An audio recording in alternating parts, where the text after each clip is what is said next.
ये जो बैरिकेड आप देख रहे हैं उसके उस पार कांग्रेस नेता अधीर रंजन चौधरी को रोका गया है संदेशखाली आने से। आज सुबह से यहां पर हमने देखा भारतीय जनता पार्टी के नेता यहां प्रवेश करने की कोशिश कर रहे थे, फिर वहां से लौट गए, राजभवन गए कोलकाता वो, लेकिन अधीर रंजन चौधरी अब से कुछ देर पहले यहां पर पहुंचे हैं और कांग्रेस का ये नेताओं का ये दल जो यहां पर इस समय आपको खड़ा हुआ दिख जाएगा, वो सब यहां पर मौजूद है, मीडिया से बातचीत कर रहे हैं, इस मुद्दे पर जांच की बात कर रहे हैं। वो इस समय भी बोल रहे हैं अगर आप सुने उनकी बातों को, लेकिन यहां पर निकलने से पहले उन्होंने क्या कहा था जल्दी से हम आपको सुना देते हैं और उसके बाद संदेशखाली की बात आगे बढ़ाते हैं। যেভাবে মাথা বিকিয়ে দিয়েছে সাথে আমাদের সকলের আতঙ্ক, আর সেই কারণেই আজকে শেখ শাহজাহান থেকে আরম্ভ করে সর্দার হাজরা সব ঘুরে বেড়াচ্ছে। শেখ শাহজাহান জানে আমার পিছনে নূরজাহান আছে, উত্তম সর্দার জানে আমার পিছনে সর্দারনি আছে, তো সর্দার জানে সর্দারনি আছে, শাহজাহান জানে নূরজাহান আছে, তো পরোয়া কিসকে? তাই যা খুশি হবে তাই হচ্ছে। মমতা ব্যানার্জি আসার মুখ নাই, তাই আসছে না। মমতা ব্যানার্জির ক্ষমতা নেই, এখানে তো মমতা ব্যানার্জি পরাজিত, মানসিকভাবে সে দৈন্য। সে আজকে মানসিকভাবে রাজনৈতিকভাবে আদর্শগতভাবে দেউলিয়া মমতা ব্যানার্জি, তাই সে আজকে ভয় পায়। এখানকার মা বোনদের সামনাসামনি হতে সে হিম্মত জোগাড় করতে পারে না। গোলা बारूद लेके तो नहीं जा रहे हैं ना, पॉलिटिकल पार्टी को जो करना है वही करेंगे। बीजेपी को भी रोक दिया गया है और दो बीजेपी की बात अलग है, हमारी पार्टी की हमारा जाने की इच्छा है, जाना जताते हैं। नहीं, मैं कहीं भी महिलाओं पर अत्याचार हो, कुछ भी हिंसा हो, वो निंदनीय है, वो दुर्भाग्यपूर्ण है, उसकी जांच होनी चाहिए और जो कोई कानूनी तरीके से कार्रवाई होनी है करनी चाहिए राज्य सरकार को, जहां राज्य सरकार की जिम्मेदारी बनती है। लॉ एंड ऑर्डर तो राज्य सरकार की जिम्मेदारी है, तो राज्य सरकार को इसको गंभीरता से लेना चाहिए और ऐसे हादसे को राजनीतिकरण नहीं करना चाहिए। तो ये सारी बातें आपने सुनी, अपनी बात अभी अभी अधीर रंजन चौधरी ने खत्म की है। यहाँ पर भी अब उन्हें भी एहसास है कि इसके आगे वो बढ़ नहीं पाएंगे। ये पूरा एरिया आप देखिए, यहाँ पर बांस बल्लियों से इस बैरिकेड को लगाया गया है। आपको रैपिड एक्शन फोर्स की भी टुकड़ी दिखेगी और बंगाल पुलिस की भी टुकड़ी दिखेगी। आप आसमान की ओर नजर दौड़ाइए, वहां पर एक ड्रोन आपको दिख जाएगा। जो गांव वाले हैं उन्हें यहाँ पर वैकल्पिक रास्तों से होते हुए आगे जाना पड़ रहा है। संदेशखाली में जब से यहाँ पर महिलाओं ने हिम्मत अपनी बांधकर और अपनी सभी बातों को सामने रखा, वो कहती हैं कि 10-12 साल से हम जाते थे पुलिस थाने पर, कंप्लेन करने की कोशिश करते थे, कोई एफआईआर दर्ज नहीं की जाती थी। ममता बनर्जी ने जो आरोप लगाए, मैं संदेशखाली गांव में जहां पर महिलाओं ने आरोप लगाए आधार कार्ड लेकर आई थी, जिन महिलाओं पर यह आरोप लगाए गए थे कि वो सब किसी पार्टी विशेष की हैं, वो सब अपनी आधार कार्ड लेकर आई थी और कह रही थी कि उन्हें किसी से डर नहीं है, वो बस चाहती है कि सम्मान की जिंदगी उन्हें मिले। इन सारी चीजों के बीच जो राजनीति हो रही है वो भी आप देखिए। कल भी यहाँ पर SC/ST आयोग की टीम यहाँ पर आई थी और उन्होंने पूरी जानकारी यहाँ पर इकट्ठा की थी। मेरे साथ मेरे सहयोगी इस राजेश इस समय मौजूद हैं। राजेश, अभी कांग्रेस का दल लौट चुका है यहाँ से? बिल्कुल, अधीर रंजन चौधरी यहाँ पे था, लेकिन उनको रोक दी गई बंगाल पुलिस की तरफ से। अब उनको कोलकाता वापस जाना पड़ रहा है। बीजेपी की टीम आई, उस समय क्या हुआ?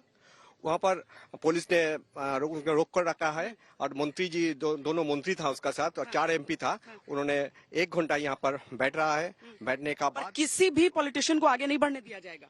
अभी तक किसी के पॉलिटिशियन का आगे बढ़ने नहीं दिया जाएगा, या पुलिस का रवैया है। ये देखिए, इंतजाम सभी उसी हिसाब से किए गए हैं क्योंकि आज महिलाएं भी थी उस प्रतिनिधिमंडल में, लिहाजा आप महिलाओं की तैनाती भी सुरक्षा कर्मियों की भी यहाँ पर देख सकते हैं। और उस हिसाब से अब देखिए, भले ही वहां से वो दस्ता लौटा है, लेकिन ये जो हिस्सा है इसके खुलने में थोड़ा सा समय लगेगा।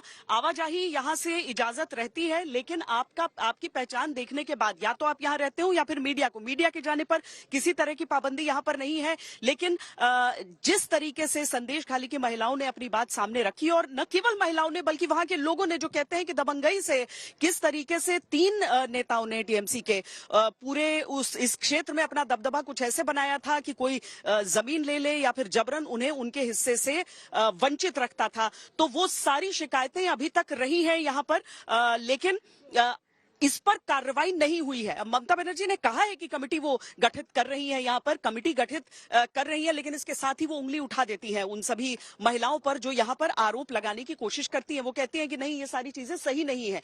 तो क्या एक मुकम्मल जांच की प्रतीक्षा नहीं करनी चाहिए? एक मुकम्मल जांच का इंतजार नहीं करना चाहिए? सीधे तौर पर यह आरोप आप लगा दें कि ये सारी बातें तो है ही नहीं, जबकि पहले दिन से हमारे संवाददाता यहां पर जा रहे हैं राजेश, और पहले दिन से जो महिलाएं हैं वो इस तरह की बातें बोल रही हैं।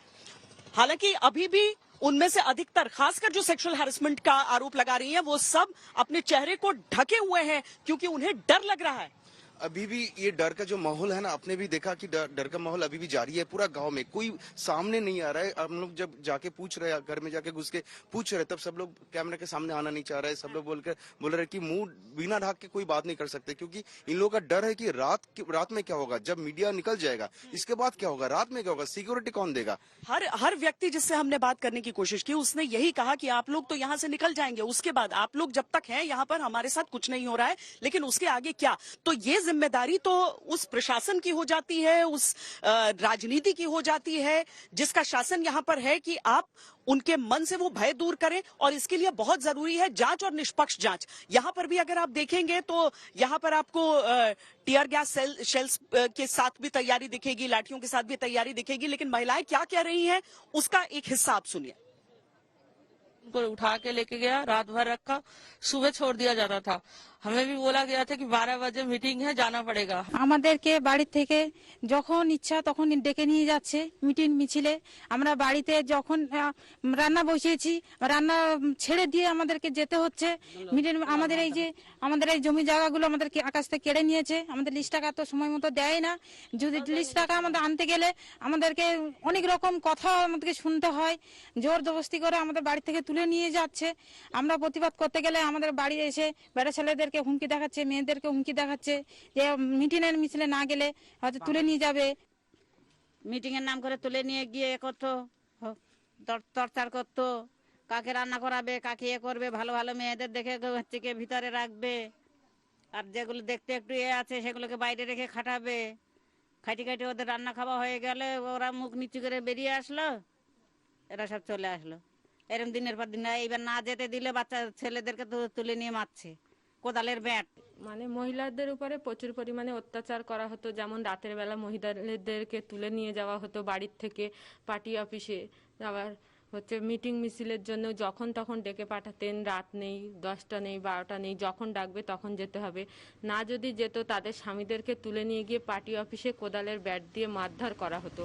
এমনকি ছোট ছোট বাচ্চা শিশুদেরকেও 14-15 বছর বয়সী বাচ্চা শিশুদেরকে নিয়ে গিয়ে তাদের হাতে মদের বোতল এবং হচ্ছে পিস্তল ধরিয়ে দিত যে তোরা যদি রাজনীতি না করিস তাহলে তোদের বাড়িতে তোর মা বাবাকে খুন করা হবে, মার্ডার করা হবে। এইসব প্রশংসা করে তাদেরকে তুলে নিয়ে গিয়ে তাদেরকে আমরা ভোট দিতে যাব, ভোট আমরা না দিলে ওরা গায়ের জোরে ভোটটা নিয়ে নেয়। ভোট কিরম ভাবে হয়? ভোট এখানে ছিল মেরে ছাপ্পা ভোট, ছিল মেরে জোর করে ছাপ্পা ভোটটা নিয়ে নেওয়া হয়, হাতের থেকে কেড়ে নিয়ে নেয়।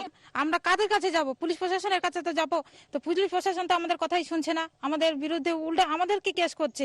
নয়তো আমাদের 2-3 জন এক জায়গায় বসে গল্প করলে আমাদেরকে তুলে নিয়ে যাচ্ছে।